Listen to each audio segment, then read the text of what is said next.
Okay, let's start. Good morning, afternoon, and evening. Hola, hello, bonjour, hola. Ni hao, konnichiwa. 안녕하세요, and hello all. Welcome and thank you, SynBYSS people, for joining us, the 118th seminar. I call it on NIH Day. I just got back home from the American Chemical Society meeting after chairing sessions and giving 5 presentations along with several lab members, and also meeting many great colleagues and friends, including SynBYSS seminar speakers and audience.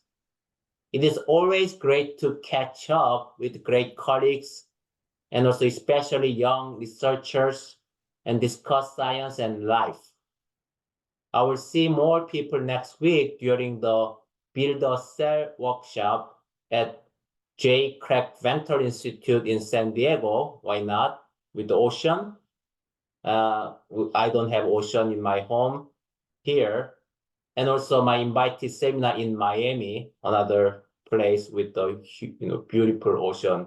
I think the West Coast and East Coast in 1 week, basically.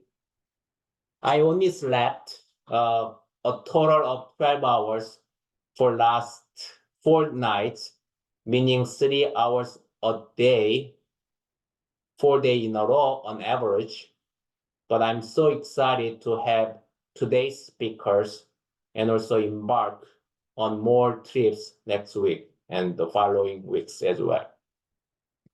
Okay, it is my tremendous honor to introduce very briefly our pioneer speaker, Dr. Jermont Chen. I think he does not need any introduction, but briefly, he is a program officer at NIH with an interest in bioengineering and synthetic biology. His contribution to the scientific community, including engineering biology communities, has been huge, organizing NIH synthetic biology meetings and helping young researchers. I want to thank him for his support to the community and especially young researchers. I believe he's very passionate about nurturing junior researcher and scientists or engineers. I believe he will talk about useful information to work with NIH and potentially to obtain your first NIH grants, I guess, or second or third if you are senior. What else do you want to know? So Jermont, thank you so much for your contribution to the community, and the virtual podium is all yours now. Thank you again. Okay, thank you very much. I'm going to share my slides and click the respective buttons. Okay, so what I'd like to do is, hold on, let me put that back. What I'd like to do is tell Taesok thanks for hosting me today. It's an honor to be included into this and this whole community. I think I know quite a few. I remember seeing a lot of names on the spreadsheet of people that I've worked with in the past and people that are new, and I'm excited to talk to. So I'm going to give just a little bit of background on myself and then focus the rest of the talk about opportunities for young investigators and for other investigators as well. So in program management, I have about 8 or 10 years experience, 8 years at the Air Force Office of Scientific Research as a program officer there. So AFOSR, if you don't know, is the extramural funding office for the Air Force Research Lab. And they're focusing on basic research to move research to help the Air Force mission. That's kind of what the research lab is there, and that's what the Air Force Office of Scientific Research is for. So for those of you that haven't looked at DoD funding opportunities, historically, DoD has funded quite a lot in science in the past, Manhattan Project all the way up to today. Oh, one last thing. One thing I meant to mention in the beginning. These are all my opinions. This is my disclaimer. These are all my opinions and have no recollection or no feedback onto the NIH or any other federal facility, and there is no endorsement in any of these websites. Okay, with that out of the way, yeah, you can find opportunities for the DoD at grants.gov. I'm sure all of you are familiar with grants.gov. It's a love-hate relationship with the website. So you can search for AFOSR for the Air Force, ARO for the Army, ONR for the Navy, and look for the broad agency announcement that says, hey, here are the research interest areas. For AFOSR, there's 140 some odd areas, so they cover a wide range of fundamental work, from human performance to materials to math to physics, everything under the sun. So as Tae-Sok mentioned, I'm a program officer with the NIH, with the NIBIB, and NIBIB is focused on bioimaging and bioengineering. And you know, with this division, we have 3 people that are kind of focused in bioengineering and on the synthetic biology side. So you might not talk to me, you might talk to one of my colleagues, Tuba or Nicole. So just a couple words about synthetic biology at the NIH. So we have a synthetic biology consortium that's internal. So we have 11 institutes and centers that participate in this. And we're mainly responsible for putting the synthetic biology consortium meeting on. So pre-COVID, we had our original one in 2019. We went virtual, and last year we had one in person at the NIH campus. And for this year, November 20 to 22, we're also going to have it a hybrid option, so people can come to the NIH, and then the virtual people can watch it live, or they can watch a recording of it. So in this link, you can find links to the previous sessions that we've had and information for this year's event. So we have workshops in synthetic biology. The next one that is happening is with NCI. So they're having a synthetic biology for molecular imaging in cancer. And again, these slides will be available afterwards. And one other thing I'd like to highlight is there are 2 NOCs, Notice of Special Interest. So we are saying, hey, we're interested in these areas in synthetic biology, come here and look. So we have the newly renewed synthetic biology for biomedical applications. And then this is new, the genomic technology development for research and clinical applications. So those are 2 notices that says, you know, we are accepting applications in these areas. So I think most young investigators or people that are looking for opportunities, they know about these young investigator funding opportunities. So DoD has a YIP program, so you can apply through the Army, Navy, or Air Force. And again, the links are in there, or you can Google them. DARPA, following the defense line, has a young award. I forget what the F is. There's the PCASE, the Presidential Award. NIH has the Director's New Innovator Award, and that's for ESI only. NSF has their career version. So for the postdocs out there, there are various programs to visit as a postdoc or a visiting science. There's probably hundreds of them. I just put a sample of them here. And again, you know, there's plenty of other opportunities that are available. So, you know, I think a lot of the times these are the questions that I get is, what is an early stage investigator? What is a new investigator? I think what you want to do is look at the agency that you're with, because they might have specific definitions. Here for the NIH, there's a frequently asked questions list and the information.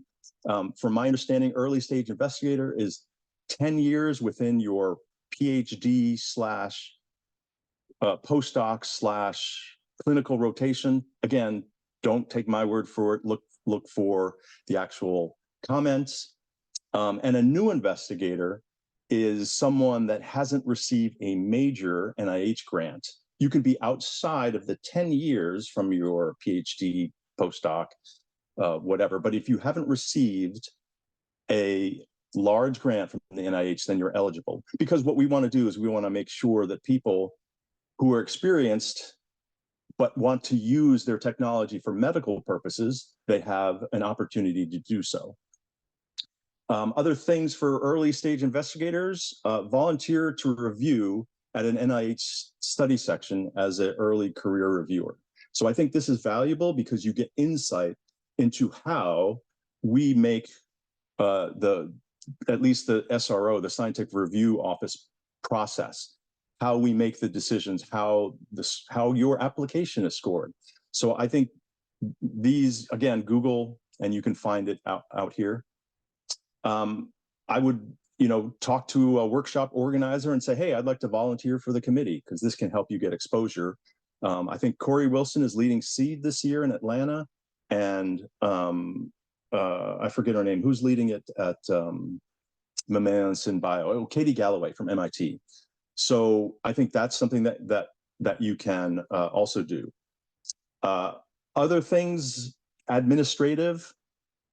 Ensure your information is correct in the system that you're using or the system that your university pushed through to whatever funding agency. So for NIH, I think it's ERA Commons. You want to make sure that your new investigator or your early stage investigator flag is set correctly.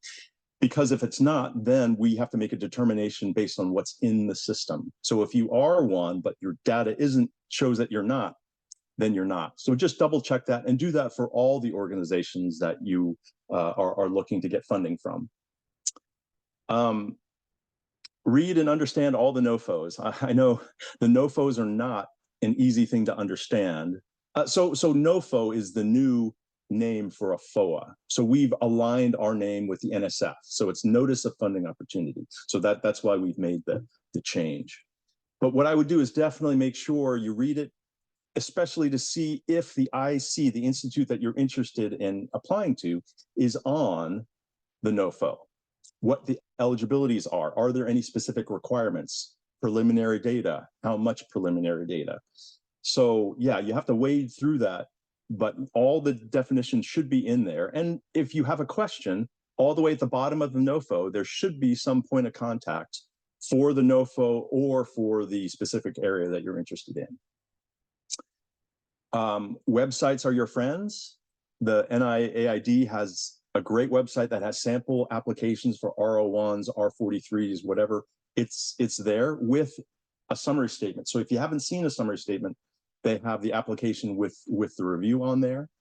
NIH Reporter has all the funding information, so you can do some data mining. So they have a matchmaker app, so you can put your abstract in there and it'll pop out, hey, I think, well, we have funded projects in these ICs and they went to this study section. So this can help you in your idea of, okay, what IC should this go to and what study section should this go to?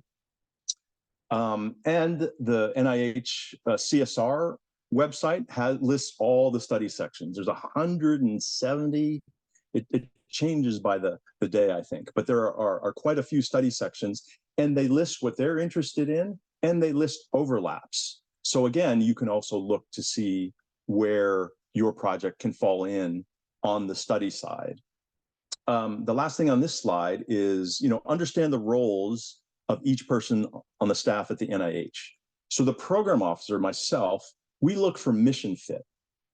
The SRO, they manage the review side, which does the technical analysis. The grants management office does the funding side. They basically interact with your university Office of Supported Research, their counterpart on the grants or contract side. And DRR is the Department of Receipt and Referral. They're the ones that kind of put you into the IC that for the process to begin. So that link can show you, where the swim lanes are for, at least for the NIH. The one thing I can say about funding is, look for different funding agencies or funding departments for your research.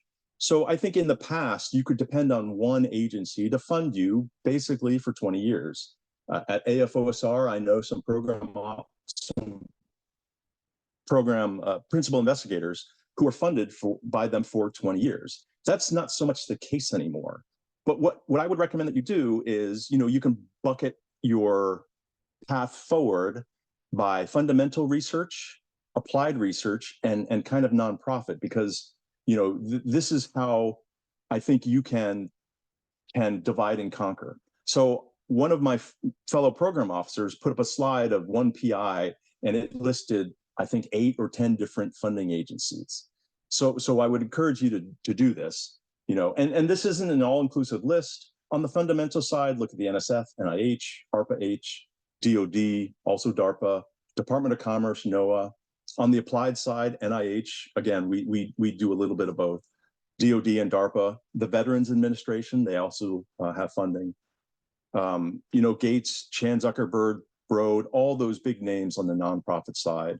And, on the commercial side, commercial companies can give you funding, as well as the small business part of NIH and all the other funding agencies. Tailor your research to the agency that it's going to, like your resume. And here's my strategy, or this is what I would expect. Talk to a program officer like me at a conference or a meeting. Corner us, grab us while we're trying to get some coffee. Have a pitch idea ready, like 3 minutes or 5 minutes, and then have idea paragraphs. That's how AFOSR works. Or have a specific aims page ready if I contact you back and said, yeah, send me a copy of your specific aims. So it's just kind of like that, tell me about yourself from interviews. See what way they want to communicate. Some people prefer email, smoke signals, faxes, because that's how they work. I'm going to be at SEED this year in Atlanta, so come find me, grab coffee, and we can talk synthetic biology. Here is I think this is one of our best slides. This is our training slide. It's a little overwhelming, but I think we've divided it across the group of people that might be interested in this. NIH also has research training. I don't know if you can see, but it's this link here. So we provide high school, college grad, PhD, postdoc trainings, and the information is there. We have a whole training staff, and we will have more information about training at our annual review in November. And one thing that I'd like to highlight, again, no sponsorship, the AAAS fellow for after you get your PhD, a lot of people I talk to are part of the fellows program. I know a lot of people from EBRC that have been fellows. So you can be at any stage, become a fellow, work for a year, and see how the government works in science and technology. And if you're interested in a federal job, you can look at USA Jobs for NSF, NIH, DoD, all those positions. With that, I'm happy to take questions, or I can take questions at the end. But yeah, thank you again, Taesok, for this, and hopefully I haven't gone over time. That's absolutely wonderful. So very useful information. Jermont, kindly allow me to share this PDF document. So I will share that through I think the Slack chat. We have Slack channel, and then I will share that information with all the people. I want to echo, what you just said, because based on my own experience as a young, researcher many years ago, the first thing, I want to repeat what you just said, just a volunteer, the opportunity to interact with the program manager or, the study section, officer. We are human, it's human interaction, helps. Including, going to SEED. I'll be in SEED but I wanted to give more opportunity for junior faculty to talk to you rather than me talk to you, right? Also, the second thing I want to repeat again is the read instruction carefully, because instruction giving a lot of important information you could rephrase in your proposal, right? That is how I succeed getting more than whatever recently around 10 grant within 3 years. That's how I many job with writing a lot of grant with a very quick time. So one thing is I looked it up. YFA is a Young Faculty Award, the DAPA. So I looked it up right now, Google that while you're talking. So again, thank you so much. That's very valuable information for the junior young researcher, and then I will just really kind of thank you again, and then for the really wonderful one, and then looking forward to see you in Atlanta soon. Okay, now the main speaker of today with a longer introduction. Ronan O'Connell is a final year PhD student in the Bashor lab at Rice University and also an American Heart Association pre-doctoral research fellow. That means he's still very young, but brave enough to giving, or amazing enough to give this seminar today. Before arriving in Houston, he got a master's degree in biomedical engineering from the University of Glasgow, Scotland. During his PhD, Ronan has primarily focused on the development of platforms for high-throughput construction and characterization of synthetic genetic circuit in mammalian cells for applications ranging from basic biology to cell-based therapies. Importantly, he had many young leadership positions, even though he's still very young, including the programming director for Rice University Graduate Student Association and the education chair for Glasgow University Biomedical Engineering Society. This one basically indicates he nurtured community by spending his time, I would say, service to the community. Also, I especially thank him for giving this talk with a very short notice because of Professor Caleb Bashor's medical emergency that I got to know yesterday.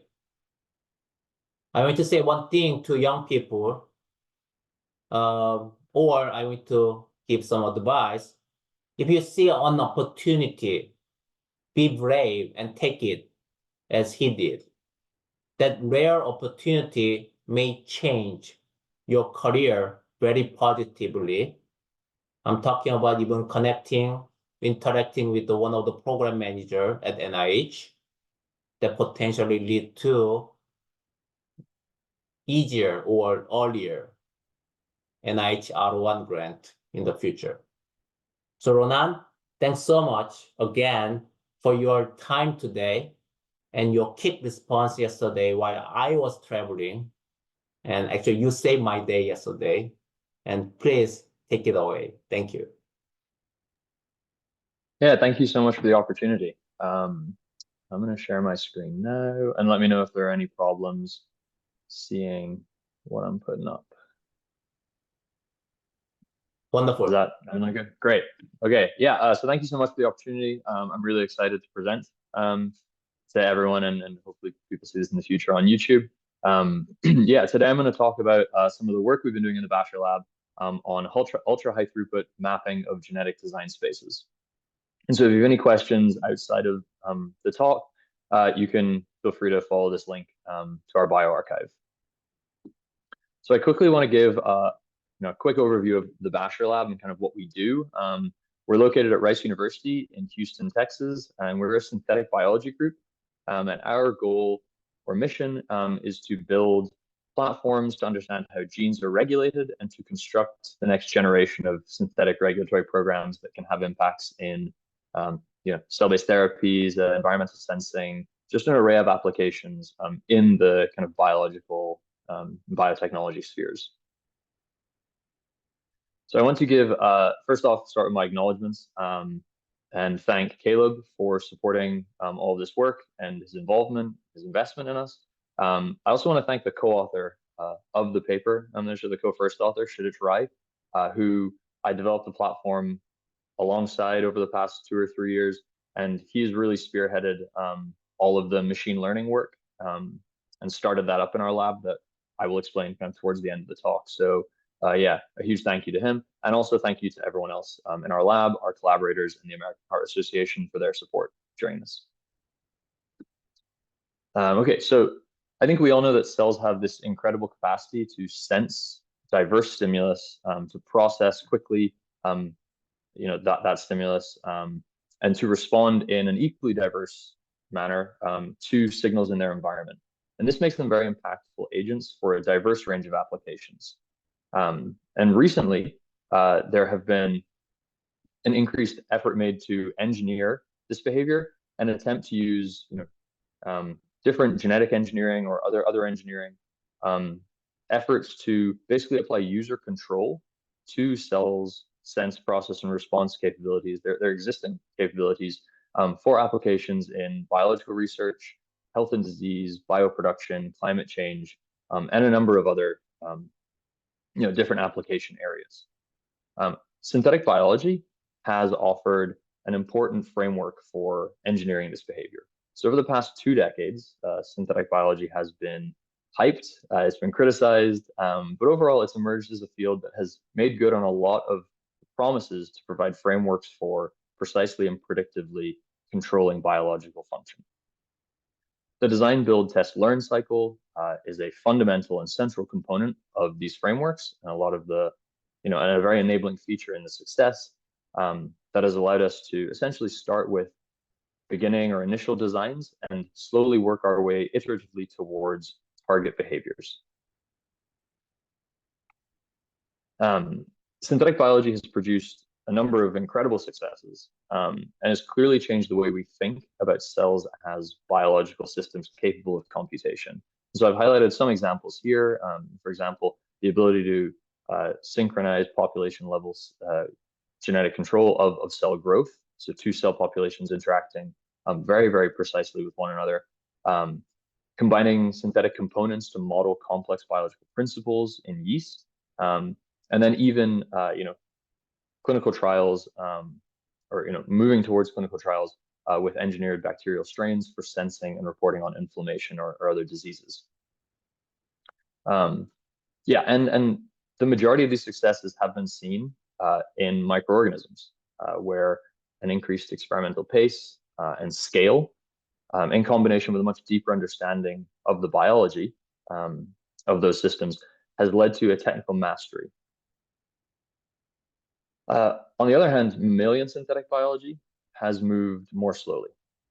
So while systems like Cello have helped propel bacterial synthetic biology into industrial contexts, most of the history of mammalian synthetic biology has operated in an artisanal mode of engineering. And what I mean by this is, designs are one-off, they're painstakingly or intentionally designed through a combination of molecular intuition and many times good fortune. So this makes transferability of design rules across different contexts quite limited in mammalian cells.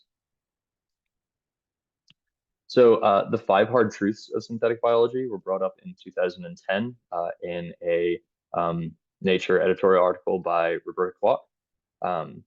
And while many of these challenges have over the past 10 to 15 years been addressed in E. coli and yeast through the systematic identification of design rules and the development of really good predictive tools, a lot of these challenges remain when working in mammalian systems. The persistence of these difficulties has greatly slowed down the design build test cycle in mammalian cells and made reaching that ideal target behavior incredibly difficult in a lot of cases. We believe that the best way to realize the potential of synthetic biology especially in 1 million cells, is to embrace what I'm going to refer to as a silicon age approach. So in this paradigm, we generate large data sets and leverage statistical modeling to efficiently explore highly complex experimental systems and make sense of biological complexity. So, I mean, one way that has been used to generate huge biological data sets is with library approaches. And so these approaches have been used across biology to elucidate very important sequence to function relationships, such as how combinations of motifs lead to promoter activity in yeast cells, how sequence variants impact the expression and abundance of a given protein, that's in this middle example, and even the compatibility of an enhancer or a promoter, two different fragments, when they're placed in combination.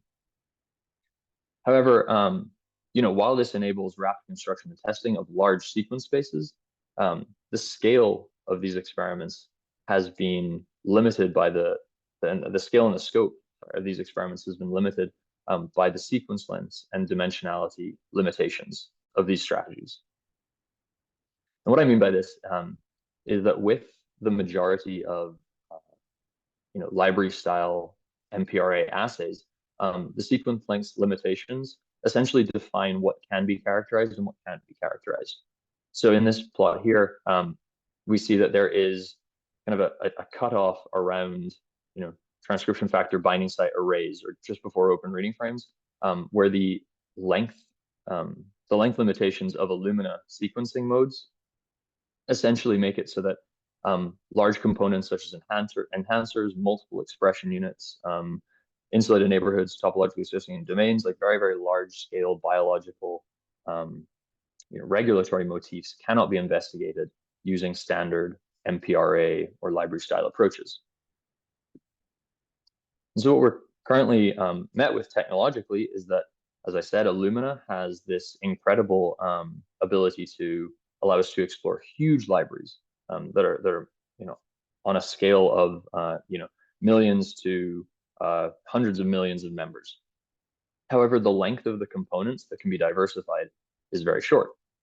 On the other end of the scale, we have things like Oxford nanopore sequencing or PacBio sequencing that allow you to carry out long-range sequencing, so look at very, very large sequence diversity or sequence diversity across a large length scale. However, the library size, given either the cost or the difficulty of working with that technology, is limited in this case. And so we think that the important area that needs to be explored in order to carry out this silicon age approach to synthetic biology is to be able to work in this high throughput and large scale area. So where there's a combination of huge library sizes that are incredibly complex in the length scale and complexity across which diversity is encoded. And there are a number of questions that can really only be answered by operating in this regime. And these include things like studying how cis regulatory elements interact over distances, so insulators or enhancers, characterizing large genetic parts such as promoters, like native promoters or native enhancers, understanding how combining proteins domains yields new and potentially unexpected functionality. And then also, and this is the one that I'm going to focus on primarily in this talk, identifying composability rules for constructing large multi-unit genetic regulatory programs. So to try and access this high throughput and large scale region of library characterization space, we developed CLASSIC. So CLASSIC stands for Combined Long and Short Range Sequencing for Investigating Genetic Complexity. And so CLASSIC is a generalized platform for high throughput quantitative assessment of complex genetic sequences with the goal of developing composition to function rather than just sequence to function mappings. So I'm going to give a quick overview of the actual process we follow for CLASSIC, and then I'll jump into some examples. So the first step in CLASSIC is to assemble pools of genetic parts. These genetic parts, they represent the potential design space or the sequence space that you are looking to investigate. We assemble these genetic parts semi-randomly with a barcode pool. And what that yields is a pool of barcoded DNA constructs. So this is a library where all of these genetic parts are assembled in a semi-random order to produce functional circuits, which have a barcode appended to the end. These barcoded circuit libraries are then expressed in cells, and we carry out phenotypic sorting or separation to split cells based on their phenotype. Cells from each of these phenotypic groups are sequenced using Illumina, and the barcode sequence of cells from each population is read out. And this helps generate a phenotype to barcode index. So this is kind of a standard, Illumina-based MPRA workflow where there's a barcode associated to a phenotype. However, simultaneously, we carry out long-read sequencing using nanopore to construct a construct to barcode index. And when these two data sets are united together, they can produce a construct to phenotype mapping. And the useful thing about this is that it can be, because we're doing two different modes of sequencing and uniting them together, we decouple the limitations of Illumina and the limitations of nanopore. So the advantages and some important features of Classic are that it is agnostic to sequence length and complexity. It is scalable to large design spaces, and it is much more affordable than many of the alternatives would be if you were using something like PacBio sequencing for this. So to jump into an initial test case for Classic, we decided to look at how standard synthetic genetic parts work in combination to modulate protein expression. So to make our library here, we took kind of the most basic unit of synthetic biology, which is the expression unit, and we modulated the promoter. So we said, okay, there are going to be 8 different promoter options, 6 different Kozak sequence or ribosome binding sequence options, and 8 terminator options. And this together produces a design space or a total pool of 384 expression unit combinations. So in order to construct these libraries, we had to develop a custom Golden Gate hierarchical assembly strategy, where we start with 5' fragments, 5' fragments, coding parts, and 3' fragments, and we assemble those together to create promoter pools, open reading frame pools, and terminator pools. These pools can then be assembled into expression unit pools, where they're combined with a barcode to produce index circuit libraries. These index circuit libraries with their barcode attached, so the expression unit in this case with an appended barcode, is then integrated at single copy into HEC293 T cells. These are a landing pad cell line that we generated, and so it ensures that there is only one copy of the circuit library in every cell. And so your library is distributed across the number of cells you have in that population. We then carry out the phenotypic separation using FlowSeq to generate our short read index or short read barcode to phenotype index. And we concurrently carry out nanopore to generate the long read to phenotype or to the construct to barcode index, which when they're united allow us to discover rules for part composition and circuit design with this unified construct to phenotype mapping.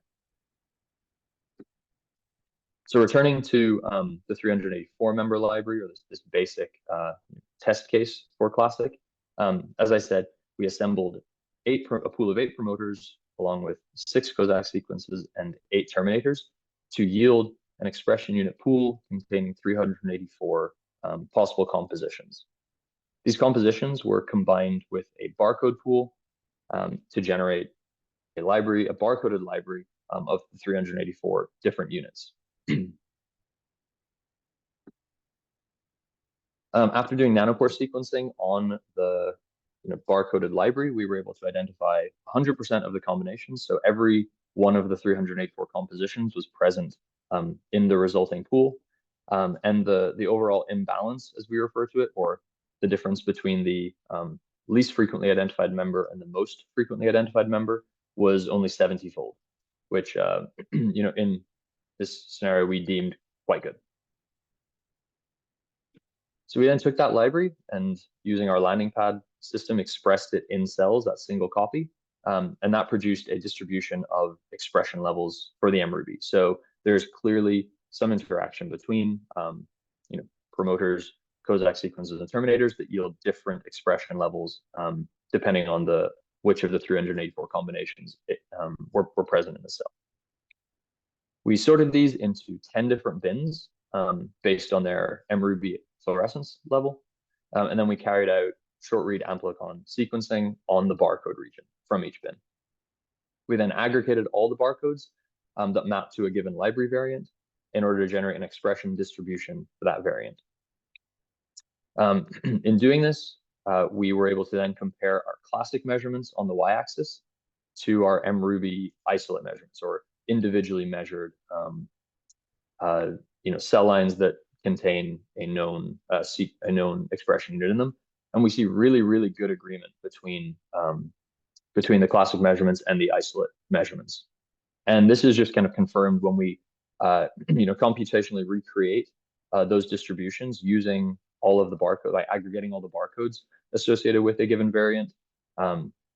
We see really good agreement between each of the members here, which this is very promising because it means that this platform is, at least from what we can tell here, a very, very accurate, almost equally accurate measure for small libraries of this size.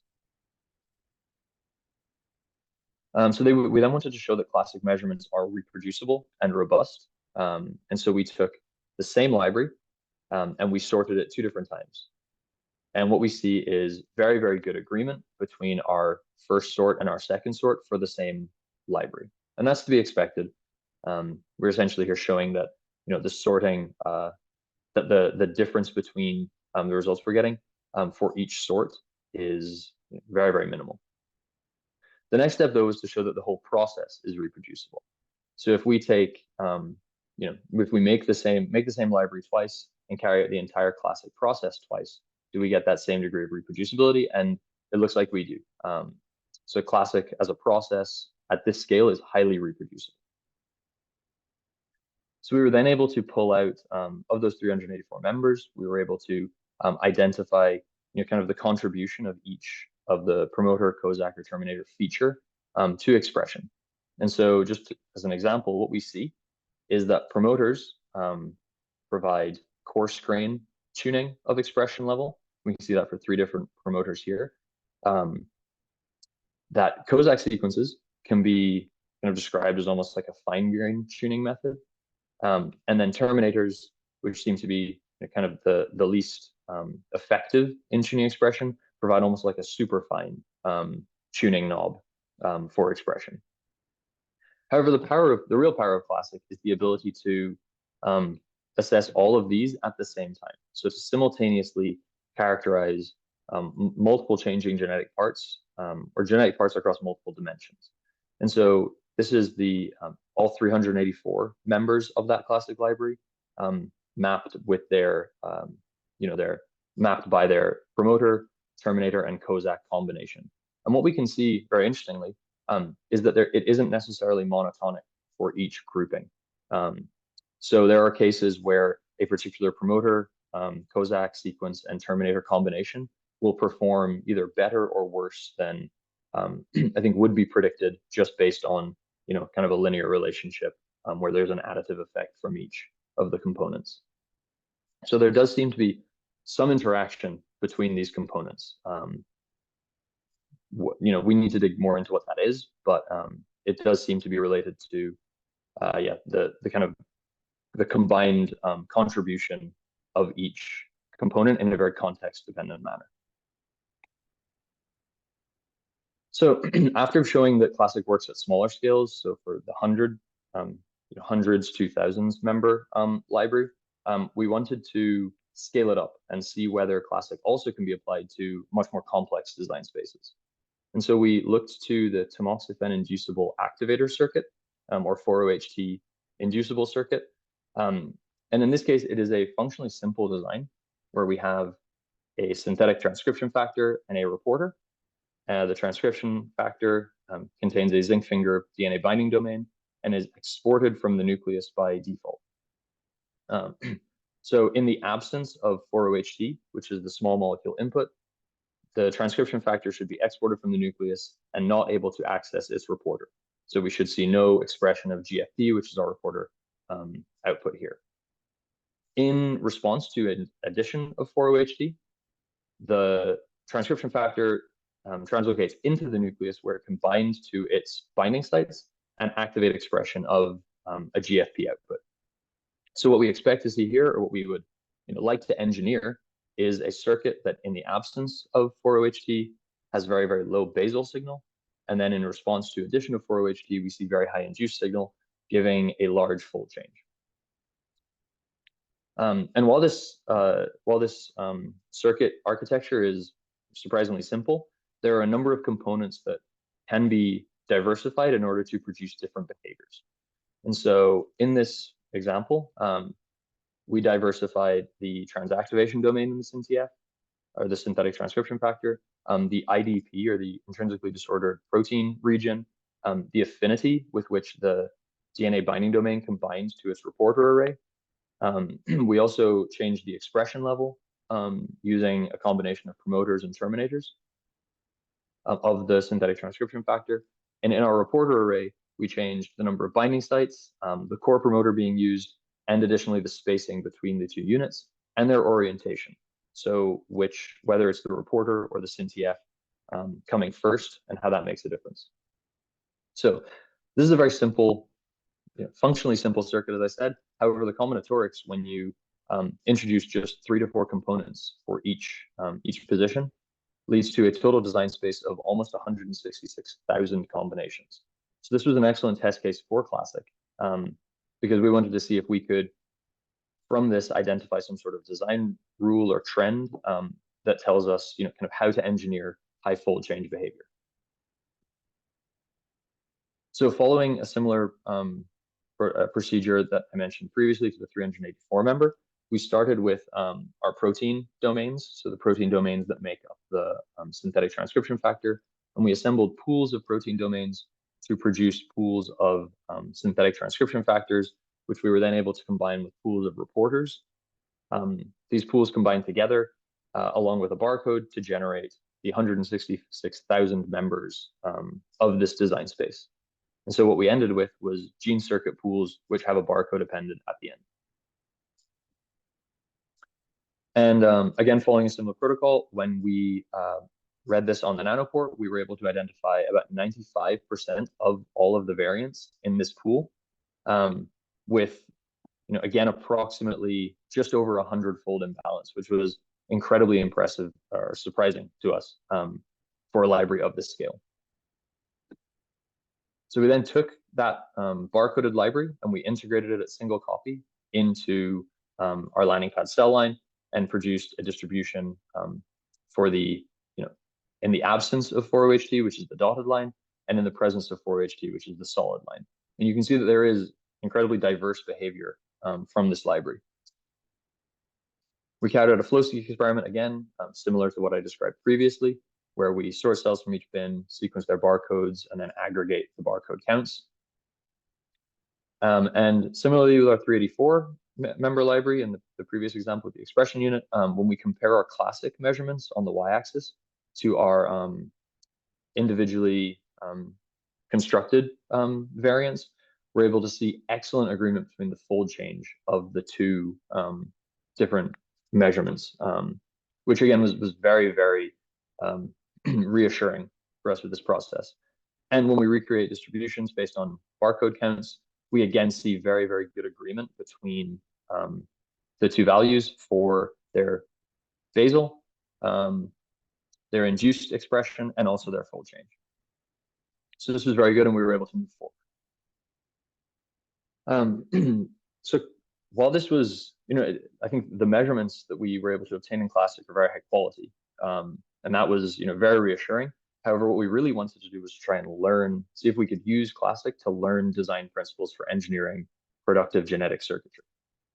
And so we were able to make measurements on 121,000 of the 166,000 variants, and it produced a behavior space where we have basal expression on the x-axis and excuse me, induced expression on the y-axis, we were able to produce this type of behavior space with the 121,000 measurements. However, we wanted to see if we could use statistics to identify design rules from this. And so the first thing we thought was, can we use a model to try and fill in this design space? So can we use a model to complete the 40,000 members of this design space that are missing? And so we trained a model on Basel. And this was, again, as I said previously, led primarily by Shidich in the lab. So if you have any questions, I'd be happy to put you in touch. We trained an ML model on the Basel expression and the induced expression profiles from our classic measurements. And we were able to complete the design space as well as refine existing measurements. So by taking a subset of the data to do a train test split we were able to not only obtain those missing 40,000 measurements, but also clean up a lot of the existing measurements that I think appeared erroneous based on from our original measurements. So basically removing measurement errors from the data set. And so the question was, is the machine learning model actually able to clean up the data, or is it simply predicting is it able to clean up the data, or is it simply predicting something that it thinks is correct but is wrong? And so we made 96 individual variants that were from both the unmeasured space and the measured space, and we carried out we compared their fold change from the model, so the machine learning predictions, versus the actual cell lines, so the individually constructed cell lines. And what we're able to see is that the model is in fact incredibly accurate and is able to place measurements in many cases more accurately than the original classic measurements. And when we pull out two examples from this high fold change region, we're able to see that the model does a very good job of identifying fold changes that are in the right ballpark. And so what we can then do, now that we have a complete and accurate understanding of the entire design space and measurements for every composition in that design space, we can actually start looking at regions of the behavior space, meaning areas like the low basal expression or high induction, or this triangle up here, which is the high fold change variance. And we can actually pull out parts that are found frequently to exist in these different regions. And so what we see, which is very interesting, is that this purple region is the low basal expression, so circuits that usually were low in basal, and when you added in the 4-HT, they didn't usually turn on. And in the high induction area, so they are usually on no matter whether there's 4-HT or not. So kind of regardless of induction, they have high expression. And you're able to see that there are parts that jump out as being overly frequent in this particular regime. So for example, in low expressing low induction cases, we see a lot of P65 as the activation domain being present. However, in cases where they are constitutively on, we see a lot of Viper present, and an actual we see a reduction in the number of the frequency of the weaker activation domains, VP16 and P65. And this trend is present for a number of other things, for example, core promoter. However, something that's very interesting about the high fold change region is that it does seem to be a sort of balance between all of the different factors. So there isn't, for the most part, as big a difference between the most prevalent and the least prevalent component in the high fold change region, which indicates that these high fold change circuits can actually be made from pretty much any part, as long as it is in combination with the correct other part. And that was a very, very cool realization for us. So we were also able to cluster the data in the high fold change region and trying to identify families or design families that represent solutions or paths to high fold change. And so when we looked at the part composition for each of these clusters, we were able to identify that there really are two main routes to high fold change circuits. So one route is a low affinity zinc finger with a very, very strong activation domain. and the other is a medium to high affinity zinc finger with a slightly weaker activation domain and this particular IDR.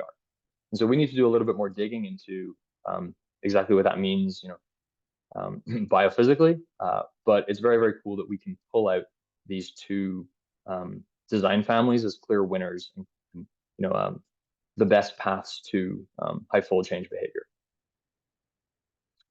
So some things we'd like to do next with Classic are carry out this design to function, like these types of projects that are more designed to function, where we are using AI to guide gene circuit design.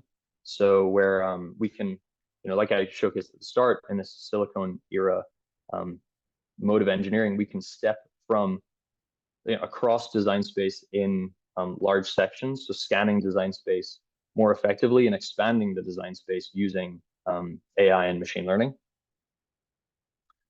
Circuit-guided stem cell differentiation, we think that there is huge potential for Classic and implementations of Classic in the cell-based therapy and cell product sphere.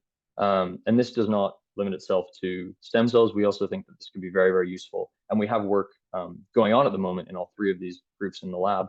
But the final one is a library-based optimization of immune cell behavior. So essentially designing therapies and testing libraries of therapies to try and find winners and understand design rules that explain why certain variants are more successful or less successful than others.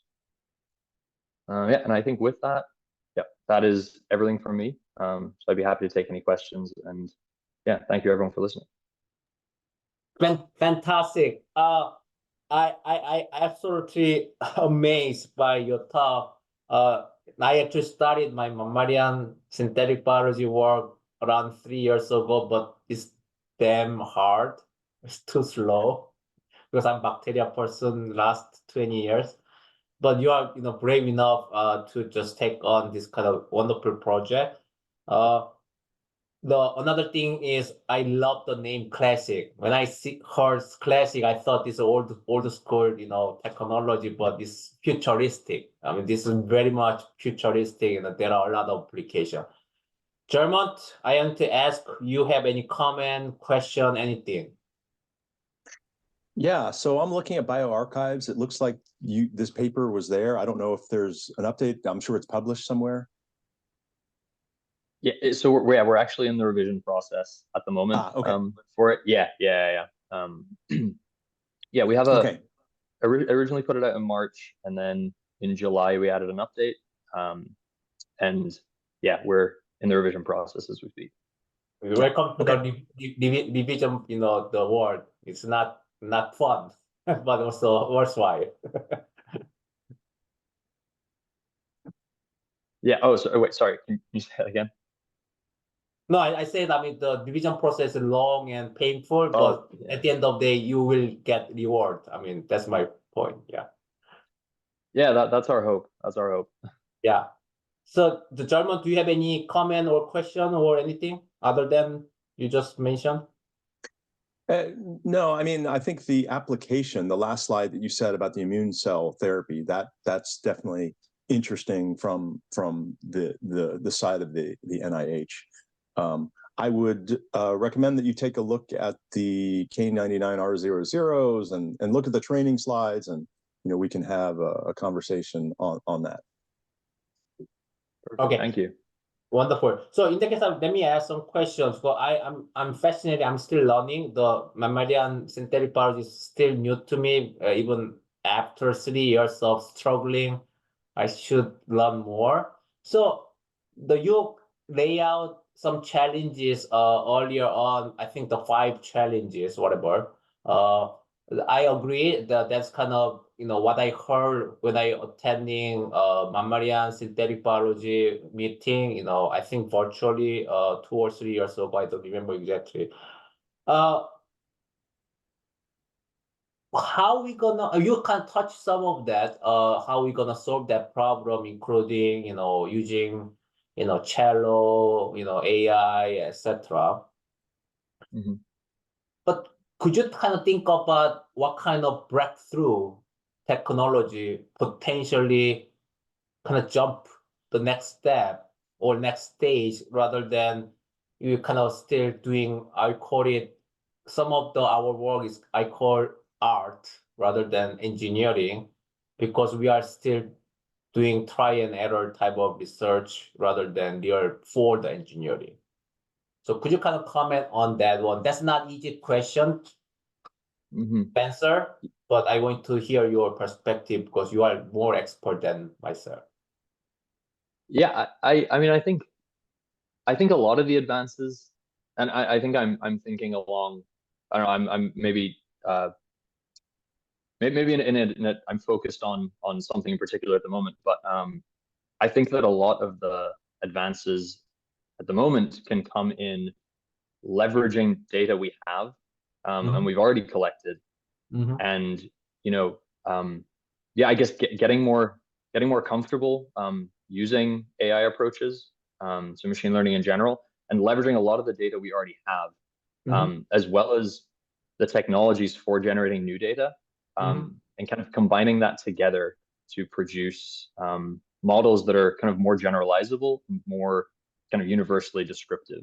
I think there's a lot of value to being able to apply like a base, or have a base understanding, or some sort of algorithmic understanding of every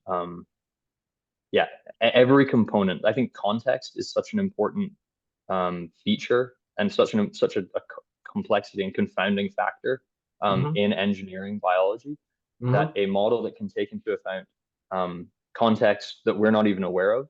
So I can describe like how I can describe a number of features that negatively impact or positively impact circuit performance, but I think there are also many contextual features that we don't even know about yet, or we don't even know are playing. So I think AI models that can take all of that data we have and identify important contextual factors, I think that's going to be incredibly important, because we have the ability to generate a lot of data at the moment.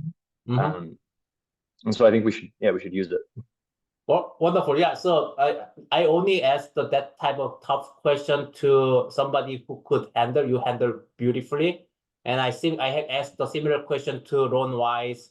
I asked a similar question Michael Alloyd, and they also gave the interesting perspective. But that's absolutely wonderful.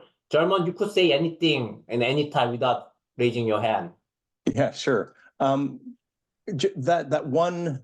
That one figure where you put the model versus the actual, I thought that was a great chart, especially the fact that the R squared looked like it was almost 1. How long did that chart take, and what was your reaction when you saw that? Because I'm sure that was the pivotal chart that for the work. Yeah, I think so. We did it. So we had the 2 libraries. We had one smaller library where we were, earlier stage. We were more certain that it should work.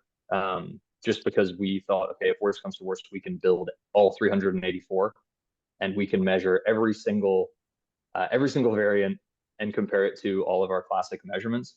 And so that one took, that was the first kind of like year and a half, I think, of classic, was getting everything working and worked out. We had there was a lot of snags along the way. But once we had the 384 member, or the mRuby expression unit library working, that's when we became very confident that if we could collect enough data for every member of the library, then we wouldn't have a problem. So the concern, the fact that the process worked, we were pretty confident in the process after the 384 member library, and we were able to produce that really nice x equals y plot. The next phase of the project was then, okay, we knew that if we could generate enough data, then it wouldn't be a problem. So the question was, can we generate enough data? And when we were able to show that we could, and that it did scale up, that was incredibly exciting. I think that was Shidich and I remember Shidich, my co-author, and I sitting at our the desktop in the lab, and when we put all the points in and we pulled up the plot and calculated the MAE, and we were like, yeah, we've done it. This is crazy. Yeah, it was a moment of elation, I think. Wonderful. All So that I work see- down to one slide, right? Your PhD comes down to what, Yeah. six graphs, Yeah, if you're lucky? Yeah. yeah. Yeah, Sometimes exactly. sometimes one figure generation takes 3 or 4 years. That happened to me as well, to my student actually. Yeah. But they are amazing. They never give up. So you will never give up. So that's what I got. One question from audience. Maya asked, "Are you using this to compare different cell lines preference?" And then another question is, "Do you have thought opinions on development of generic part that work reliably across cell lines and what reliably means?" Yeah, Interesting. that's a really interesting question. That's something we've been thinking about. A lot more recently, I think, is the idea of like what does robust circuitry look like? Does robust mean like, is there circuitry you can develop that is robust across genomic contexts or cellular contexts? And is it possible to find something that while promoters work well in one cell type and poorly in another cell type, for example, the same promoters that work well in HEK cells don't necessarily work well in T cells. Can you kind of converge on some universal design there? Or a set of components that when together work reliably, kind of independent of context. And one thought is that maybe you'll have to move away from viral or bacterial components to do that. Like if you're trying to engineer human cells, I would imagine one way to make sure things are robust or reliable is to use human components. You then have to worry about crosstalk with the native system, and that's something else that needs to be engineered. But that's my thoughts on that. We are looking into that though, and we've started carrying out Classic in a couple of other cell types as well, and we're seeing some interesting results sometimes where the order of promoter activity completely switches. So yeah, it is a big problem. Interesting. So you know what, you mentioned robustness. That's very important aspect or unique thing in biology.